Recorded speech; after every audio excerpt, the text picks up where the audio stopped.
Okay.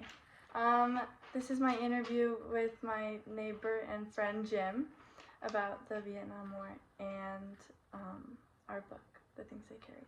So, in chapter 1 of The Things They Carried, Tim talks about the different things that all the different soldiers carried to Vietnam, like the love letters and the clothing items. I'm curious about what personal items you might have brought to the war, which leads me to my question. Did you bring any items to the war that helped you feel grounded? If so, what were they? I brought one white t-shirt that on the back said Husong's Cantina.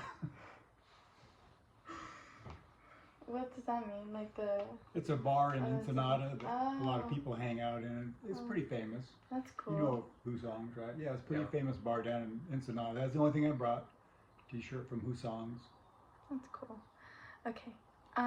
In chapter 9, Sweetheart of the Song Jabong, Tim tells the story of a girl, Marianne, who was changed by the war. I'm curious if you saw people's perspectives or just people in general change from the war. Oh yeah.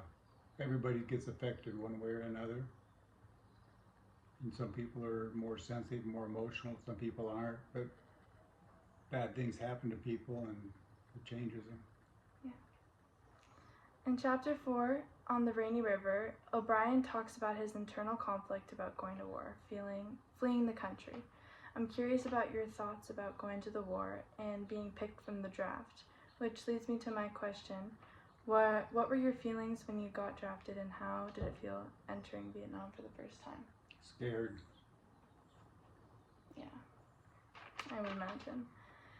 In chapter 22, O'Brien describes how storytelling keeps the memory of people alive and how it helps him to cope with loss. I'm curious if storytelling and memory plays a role in your life today, which leads me to my question, do you have stories about people and soldiers in Vietnam? Yeah, well, I probably can't talk about them. Yeah. It gets a little too emotional for me. Yeah. In chapter 7, O'Brien talks about how when remembering the war, you can't really tell what's real and what your mind is making up.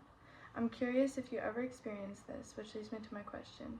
When you are remembering things for Vietnam, are there ever times when you question if certain memories are real? No, and that's amazing considering my condition most of the time over there. But no, they all seem very vivid and just don't seem to waver. Yeah.